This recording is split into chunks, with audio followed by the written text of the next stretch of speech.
There is a huge mismatch between number of cars sold and the actual choice over there, the number of brands and even the models. There's also body style limitation and choice, right? I mean, if you look at it, we don't have certain body styles at all today. That sub 4 meter rule really has been a barrier for a lot of global OEMs because they don't make sub 4 meter cars. Like Ford, you can have any car you want as long as it's black. Now you can have anything you want as long as it's an SUV. Regulation has been the biggest choice killer. Hello, we are back with Deep Drive, our weekly podcast on all things automotive, powered by Kotak Mahindra Prime. I'm Hormazd Sorabjee. And I'm Sergius Barretto. And Hormazd, we've got a very interesting topic today, choice. Everyone thinks we have a lot of choice, but actually we don't.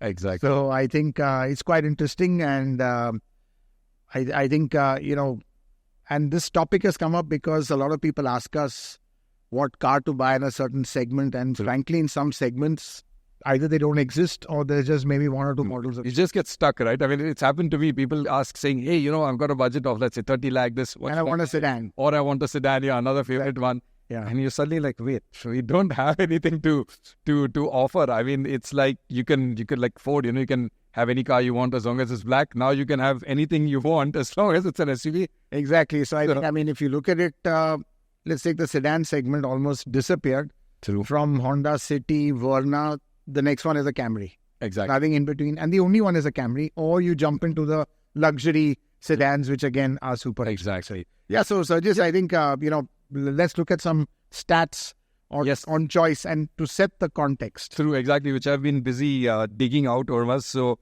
in, let's say, let's go 2014, we were 1.8 odd million market. We had 33 car makers, brands, so to speak, 167 models. Now, this is total, with everyone in their Ferrari and...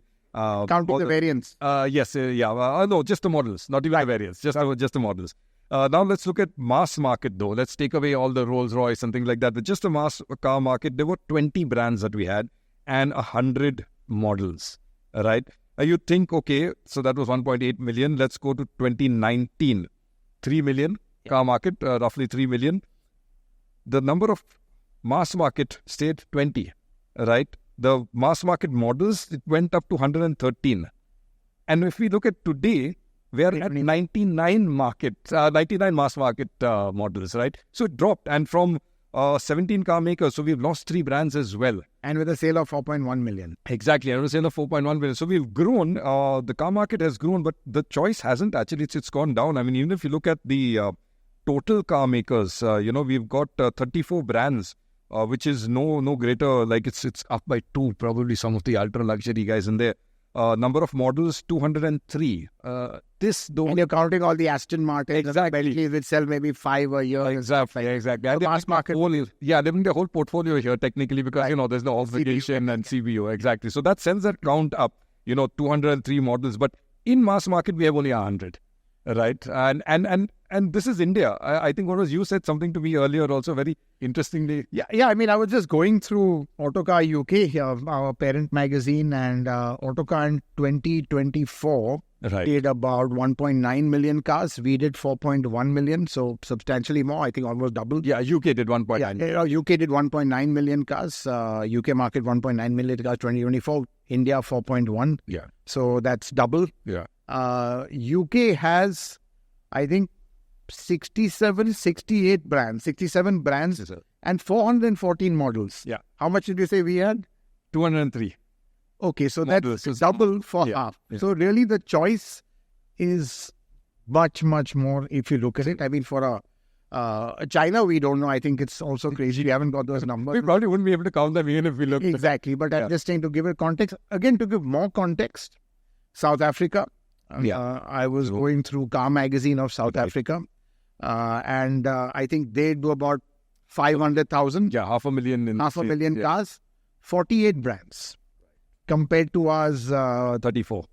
Right. So again, clearly, I think there is a huge mismatch between number of cars sold and the actual choice over there, the number of brands and even the models. Right. So I think, and very interesting, you said that in 2024, the number of brands actually came down. Yes. We lost. Which means some have come in, but many have exited also. Exactly. Yeah. So goes to show not an easy market, and really choice not much as it should be. Exactly. And in fact, I think if you look at Hormazd, in terms of the choice itself, like you were saying, sedans, they're gone. So let's go through some of the segments. Right. Let's look at the sedan segment. I think that's the one which is really the worst hit. The worst hit, yeah. Yeah, I mean, going down from compact sedan, that's still there. I mean, you've got the Maruti, the Tigors, the Desires, the Amaze is still there. You've got the Accent from, but those, a lot of them are for fleet, with a CNG tank in them. So that's separate. I mean, I don't know how many, that goes into the private market at all, so, or for personal buying. You look at, I think the core of the sedan segment is a mid-size sedan with the Honda City, the Verna. And really, I think given a boost has been the Volkswagen Skoda twins, Slavia and Virtus, that has actually grown that segment or let's say not let it drop. I mean, it's not grown really, it is quite flat, but they've added. Dropping it up, yeah, true. And Sergius, above that, we had the Corolla, we had the Octavia, we had the Civic, we had the Fluence, we had the Elantra, we had a whole bunch of them. True. It's just gone. Exactly. That whole segment has gone. True. Then you move up, sedan segment, just the Camry is left. Camry, the Accord's gone. Accord's gone, Superb has gone. Well, Superb's back in a way, but, just 100 units, which at a crazy price, it's almost not there. Exactly. So, it's even just the Camry. Your favorite, the Ford Mondeo, I remember. The Ford Mondeo at one time, absolutely. Yeah, that's right. Yeah, Vectra. Yeah, exactly. A lot of sedans at that time. So clearly, I think that was the pre-SUV craze time. I think it was really before SUVs had really taken off. And so I think, really the segments have disappeared. True. And so I think even hatchbacks, Hormazd. If you look at even hatchbacks, for example, the Santaro's gone, right? At the bottom end, a lot of them. That's where Maruti has locked us. Yeah. Santaro's gone. Eon has gone. Eon has gone. Yeah. There are reasons for that going, and we'll come into that in a bit. But clearly, not too much choice as much as people expected. Yeah. Exactly. So, Hormazd, why is it that we can't have choice? Now, let's say the UK, they've got 67 car makers. We've got 34. Why can't we have more brands in India, So I think, leave aside even the models, why not the brands? Very simply, the entry barriers in India are just very, very high. And there are multiple entry barriers over there. Firstly, there are historical. You've got Maruti over there, which I call Fortress Maruti. Okay. Very difficult to crack them, So at one point, there were 50% of the market, maybe even more. Just now, I mean, if you look at it historically, they've gone up to even 80%. But I'm just saying once, in this very competitive phase, until about 5 years back, they were 50%. They dropped a lot after they got out of diesel, not really recovered from that. But now they're at around 42%, which is still a lot. Okay. Then you've got Hyundai, 15-16%. And in fact, if you see, 94% of the market is locked out by just 6 automakers. So they've literally locked this market out, and very difficult for others to get in. Now, why is it difficult? Because the way the policies are structured, to get in, it's still, don't forget, it's still a very cost-sensitive market. Whatever people say, it's still a very price-sensitive market, and cars are still very expensive in relation to per capita income. I mean, we still pay a lot of taxes on cars. Cars in India, like to like, are much more expensive here than they are internationally. And you don't get the same features or spec or everything over here as much. So, clearly, cars are still very expensive. And to make cars affordable or cheap, you have to invest hugely in manufacturing facilities, which a lot of people don't have the stomach or they don't want to get there. But I think the bigger problem also is, for most companies, there's a big misalignment between their global products and what India wants. The local portfolio. Yeah. You get what I'm saying? If you see everyone, the local portfolio in India of every company is so unique. None of these cars, or very few of these cars, sell in international markets. True. By international, I'm talking about the West. Yeah, like Japan, let's say Europe, stuff like that. Though right now the elevator is doing great in Japan. So that's really an issue. And I think fundamentally that's because we've got one major barrier which has been a big roadblock. Now, separate topic whether it should go or not is the sub-4 meter rule. Yeah. So sub-4 meter rule really has been a barrier for a lot of global OEMs because they don't make sub-4 meter cars. And to develop a sub-4 meter car for India, we are subscale because the market is still not big enough to make that development. Okay, they can find export markets and stuff like that, but they're very few. Not many people want a sub-4-meter car anymore. Everyone's now going to EVs. So that's a huge challenge as well. And, I think over the years, we've had a lot of, last 5 years, huge amount of regulations which have just killed cars. I think regulation has been the biggest choice killer. Biggest, let's say, thing that has cut choice has been regulation. Yeah. So let's start with the safety. The safety. I mean, we did that story also, the Tombstone one. Yeah, I know. The famous one, which a lot of people didn't like, some of the brands. Yeah. But when safety kills, I think as we said, we lost about... safety killed these models actually. Exactly. We lost almost over a dozen. I think 12 or 13 cars there. Straight away, which couldn't beat the safety norms. So I think let's see what has knocked out the cars. Firstly, the safety norms, because what happened in 2019, the new safety norms came. What a lot of people don't appreciate, and they keep on keep on using GN-CAP as a global standard, is that these new EU regulations are pretty tough themselves, and it weeded out genuinely dangerous cars, like the Maruti Omni. Exactly. That went. To be honest, even the Nano went. Exactly. Nano went because to upgrade the Nano to meet the new safety norms would have been 300-400 crores, and clearly, the market had moved upwards. There was really no market for the Nano to worth investing in that. So then you had so many cars which were subscale with small volume.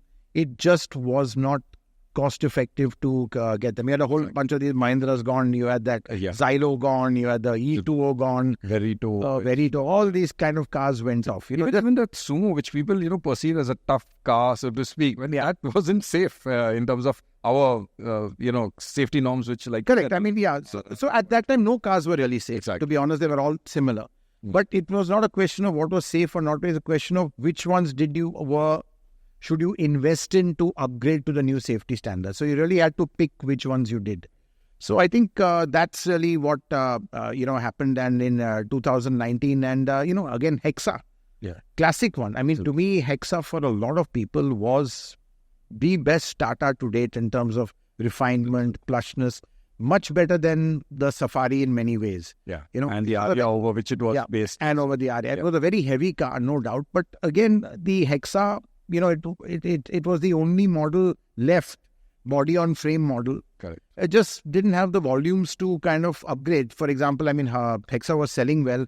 I think maybe 1,500. I'm not sure what the figure was, but it was pretty good. It went down to about, let's say, low hundreds. And at that volume, it just doesn't make sense investing in just one model.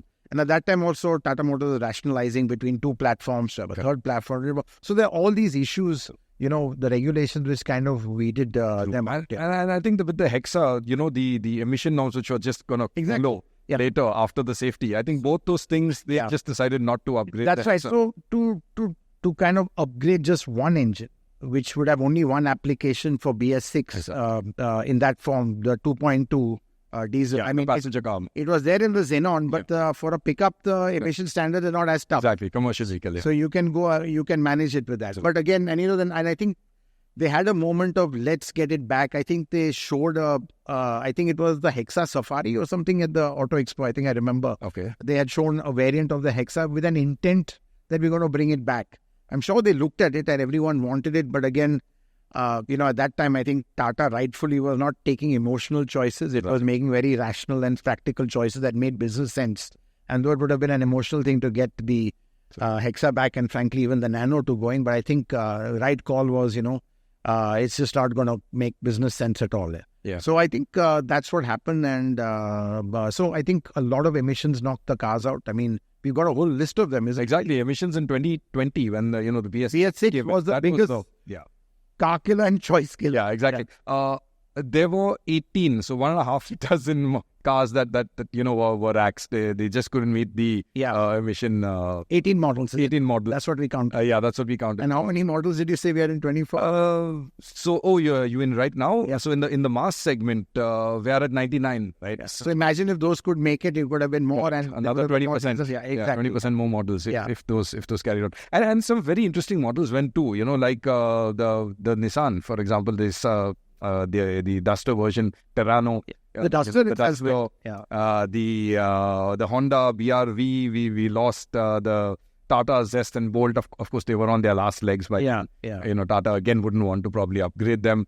The Volkswagen Amio, that was a sub 4 meter, perfect for India. It was exactly. I think that was they spent so much money on that. Right. I think they spent about 72 million euros on just developing that car. Terrible design, as if it had been backed into a wall. We said this in an earlier podcast. That's how they did it. And I think that's what kind of really, that Amio, let's say, I wouldn't say disaster, but the fact that it didn't work is what has made Volkswagen not go into the sub 4 meter right now. So really, the Amio it was a good car in many ways, but I think it just didn't have, the volumes, and to upgrade it would have been very, very costly. Yeah. So. And don't forget, at that time, more than anything, I think the diesel choice just vanished. And we really not got that back. We had some great diesels which had gone. For me, my favorite, one of them was the K9K. Yeah. I think we did a story on 7 cars to drive before they die. And for me, the top one was the all-wheel drive Duster. Right. At that time. Exactly.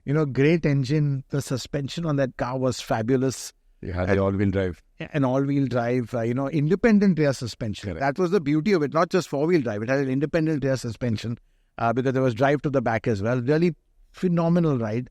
And, that had gone. Of course, it was cut price and low cost in many ways. You could feel it and you still get that typical steering kickback. But anyone who's driven a Duster knows it was one of those cars. It started the mid-size segment and the mid-size SUV segment, which the Creta just went on to dominate. But also interestingly, at the emission norms then, we also lost a lot of Toyotas, all their Livar and their ETS Cross. And for me, I think that was a good thing because, Toyota, I think we've discussed this so often, they unnecessarily went into that area. An area they never understood. Exactly. Toyota just did not how to make affordable cars. Right. Or do it their way, do it in the way that you use the knife where the customer can't see it, So I think that's really where they couldn't manage it. And clearly, there was no point in, let's say, investing again in this range of cars. And what they've done with Maruti is fantastic. Yeah, so absolutely. All the compact, what they call the EFC, economical family car, which is that whole platform, it just went. Exactly. Yeah, so I think that was really one of the, Toyota really, messed up on that. Yeah. And Hormazd, if you look, in April 23, we had the next round of emission norms, which cut another 14 cars. Superb went, Octavia went. Honda lost a lot of their cars. Toyota lost them earlier. Honda lost. I was just looking, the Jazz, the City, the 4th gen, which they had carried on, the WRV, all of those went, right? So I think what it goes to tell you is that it's all about volumes versus upgradation cost. Upgrading engines is a very, very costly affair. It's not easy to do. And if you don't have the volumes, the cost does not make a business case or justifying you spending that much. And it's, we've seen that with a lot of models because clearly they are selling in maybe a few hundreds. You could continue selling them. So for argument's sake, if the emission norms didn't come, those models could have challowed them, Exactly. Kept on selling a few hundred, would have been fine because the investment was written off when it was originally developed. There was no fresh capital needed to be put in to upgrade them. They might have done a few facelifts which don't cost that much. So for argument's sake, if there were no emission norms, you could have had the Hexa going on for a much longer life. So emissions kill the low volume cars. Exactly. It's as simple as that. Emission regulations. Emission regulations kill the low volume cars. And it was very clear.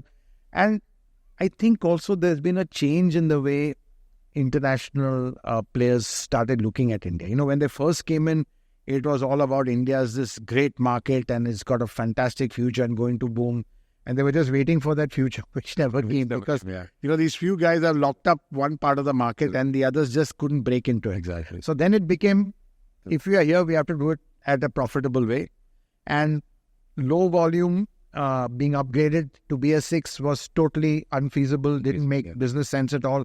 would have cost them a lot of money, which they would have never recovered. So all those models were axed. Yeah, one model I really particularly miss was in fact one engine which got axed, like you said, low sort of segment, was the 800cc engine with Maruti. Yeah. It got upgraded decade after decade after decade. So honestly, that was like, well past itself. I know. I mean, 40 years, I don't 40 years expect that to keep on going. True. But forget that. What about the Maruti diesel? Yes.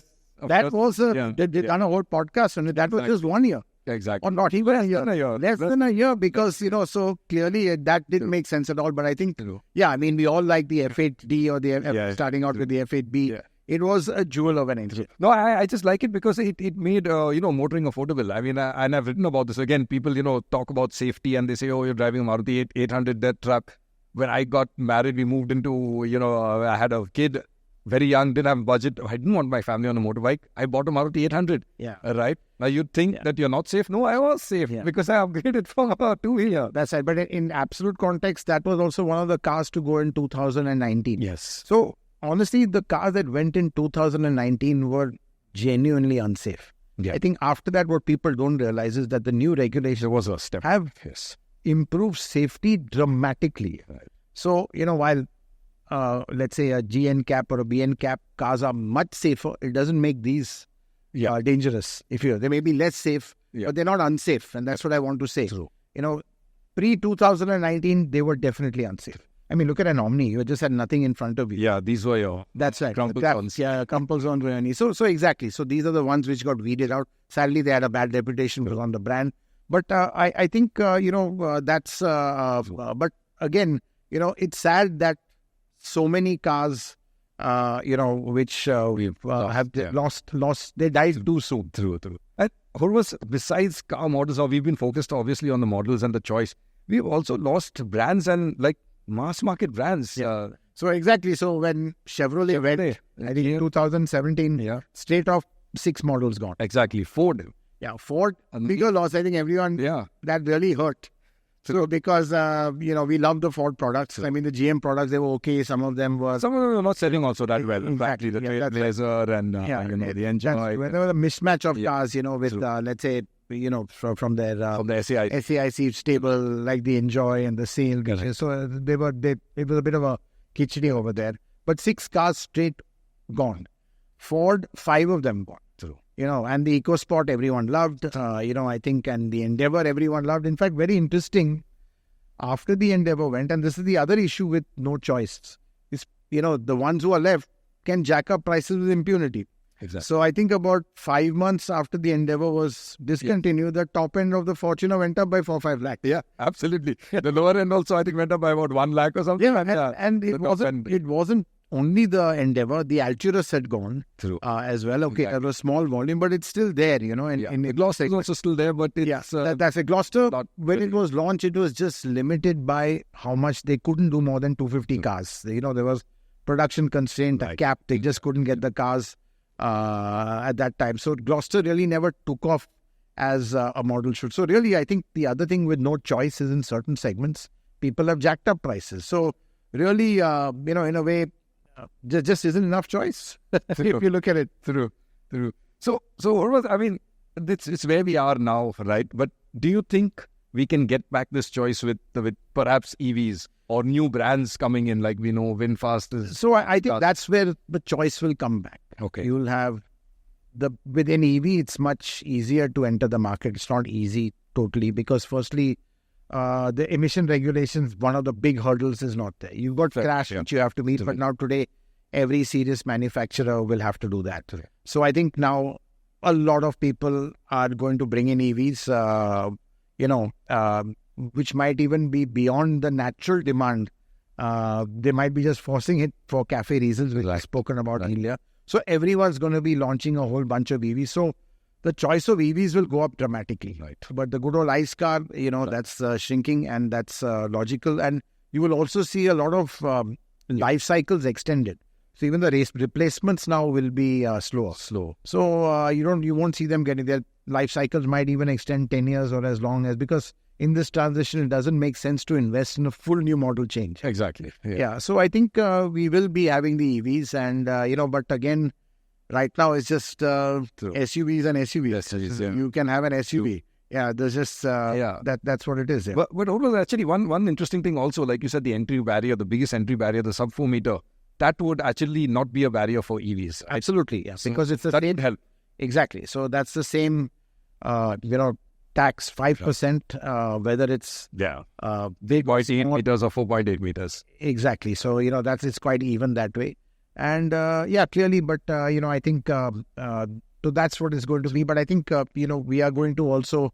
I think we will continue seeing the let's say SUVs proliferate as well. I think that trend is continuing. I don't think that's going to go away anywhere soon. So the choice will, again, whatever you get, is largely going to be SUVs. Right.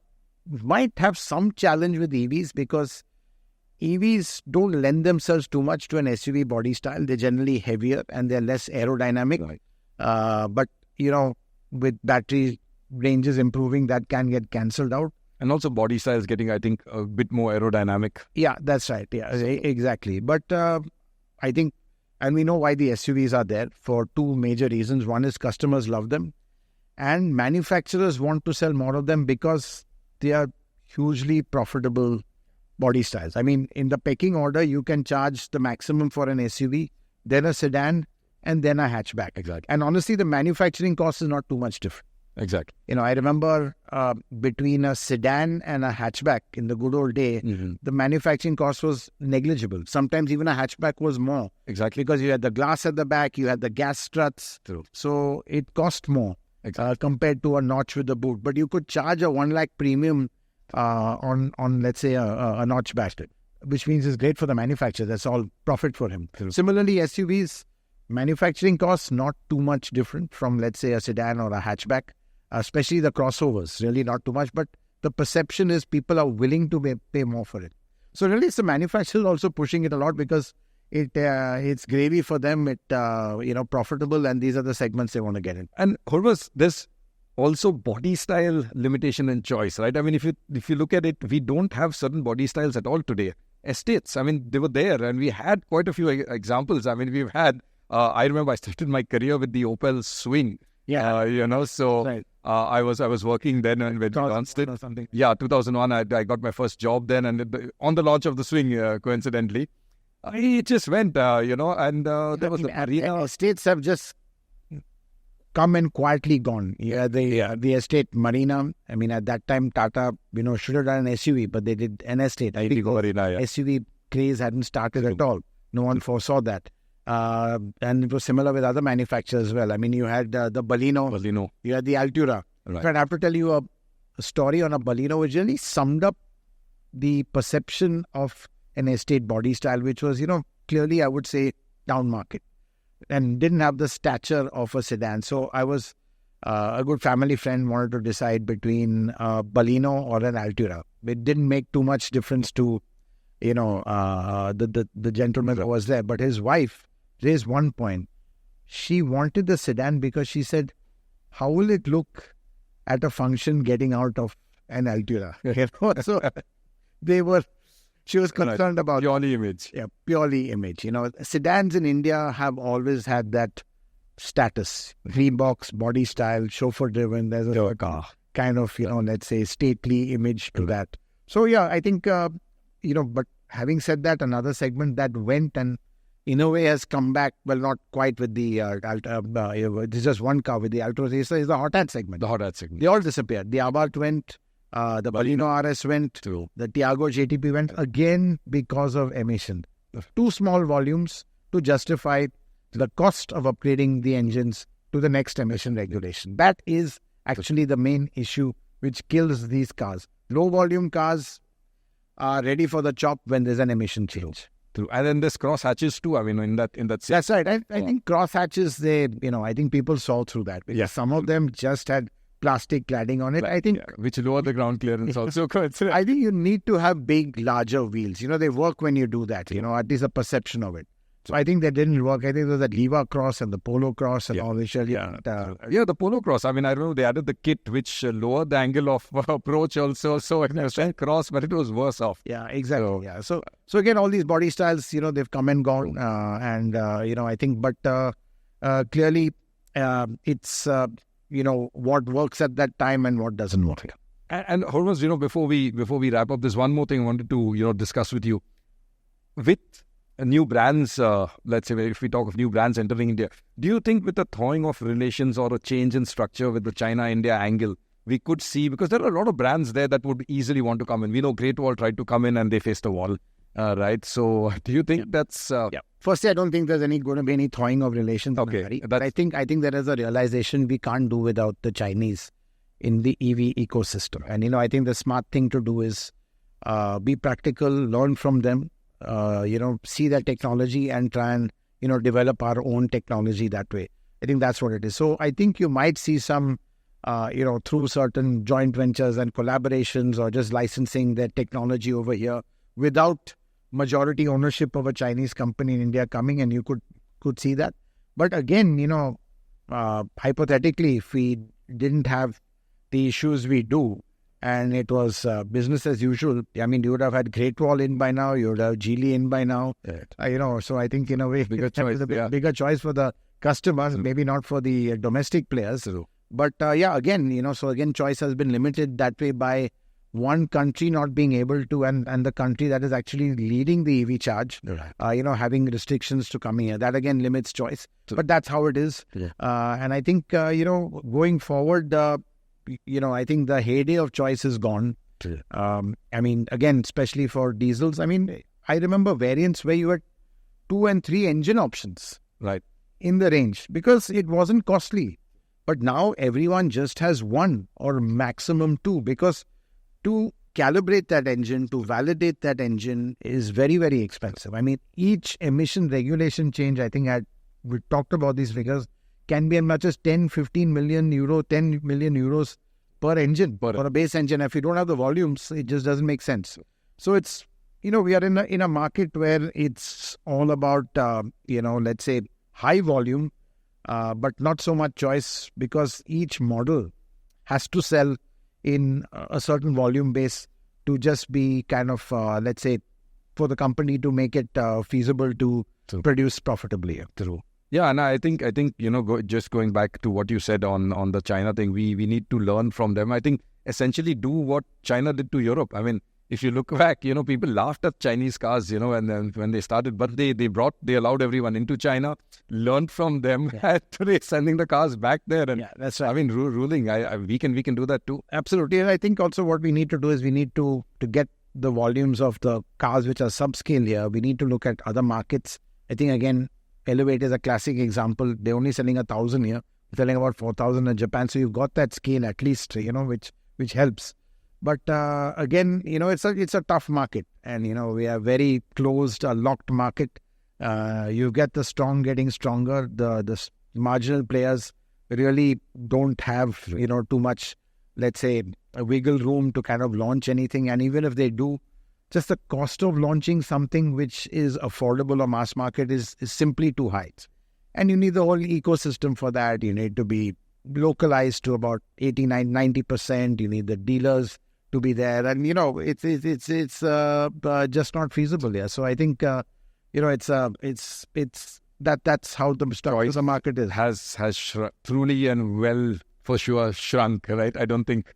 Yeah, choice has truly shrunk. I mean, that is the reality. I mean, for a market that is 4.1 million, to just have these limited number of brands and limited number of models and limited number of powertrain options, especially in the ICE space, really isn't that much. And some segments, as we have said, have also completely vanished and disappeared. We didn't talk about the MPV segment. That's also holding strong. But again, it's locked out by a few players. Exactly. Toyota at the top, Maruti at the bottom. Now, people again have come into the MPV segment. We didn't talk about that. We had the Logi. We had the Marazzo. Right. We had we had the BRV, which also in a way was an MPV. All come and gone because, again, in that segment, people only go with certain brands. It's not so much the product, it's the legacy and the brands. They don't want to change. They are risk averse. An MPV buyer, is not about more traditional. People have made this mistake of putting all the bells and whistles into an MPV to entice them, but that's not what they want. They want it without the bells and whistles, reliable, practical, and that's what it is. I think the one which has broken it a bit is Kia with the Karens. Right. But again, it's not quite an MPV. It's more got a bit of a quasi SUV. Yeah. So that's where it's at here. So there's only ones who have come in there. But again, over there you've got just two of them ruling the roost here. The Triber at the bottom end, which is again a huge opportunity for someone to come in, but not that easy because there's a lot of investment has to go in. It's a high risk business, and right now, global OEMs don't have an appetite for risk, given what all is happening around the world. They've got some 20 fires to put out at home, some regulation, and they don't want to throw money into a market where they don't see an immediate return. They also want to conserve cash. That's why Ford pulled out of India because, they just didn't want to sink too much money in there. Same reason for GM. Same with it. And, they are laughing all the way to the bank now. They've not really missed India in that sense, though I'm sure there's a bit of FOMO because India, the market has turned, in a way to... Especially more for Ford, I think. I mean, for them, it was also... They were almost pushed out also. Yeah, I think they didn't have a choice because, with that with that discussion when they were going right till the end and then stopping, they were not ready. They had no BS6 models. They had to exit. Exactly. But, I mean, just the other day I was talking to someone who has an Endeavour and, the service and all is still very good over here. So clearly Ford is keeping its, let's say... foot in the market. But again, India is a low margin, high risk market. It's not as rosy as it looks. And I think before we, want to wind up, let's look at the super brands which we would love to have. I mean, Mitsubishi was here and not here with the Pajero. We like that. Mazda. I mean, I would love to have had an MX-5, coming over there. Exactly. There's so many great brands which are not here. I mean, Peugeot in some way also is not here. Exactly. A lot of these mass market brands. So you've got so many of them, which are just not here. Exactly. I mean, General Motors themselves, I mean, they had a bevy of brands and they just came in with Opel, Chevrolet, and that was it. I mean, Fiat, a brand which we've grown up with, is not here again. True. Although credit to them, I have to say Fiat have tried and tried again. They've always tried to restart. I remember meeting Sergio Marchionne at one of the Geneva shows, and I asked him about Fiat, and he was quite blunt. He said Fiat's had enough chances in India. Okay. So he knew it was they're not going to invest more in it. So that's how it was. So so clearly we know why these brands are not coming. India is a very tough market to crack. And a lot of it, as I said earlier, the global products don't align with what the local requirements were. That's why you will see that, the best-selling cars over here, they just don't sell in global markets. Yeah, true. So anyways, I think that's was how it is. Choice, yes, we are all excited about what the future is, but quite frankly, I think we aren't so spoiled for choice as we think we are. Hope you enjoyed this week's podcast, and just so that you are notified, don't forget to press the bell icon, and you can also hear us on Spotify and Apple Music. Thanks for watching.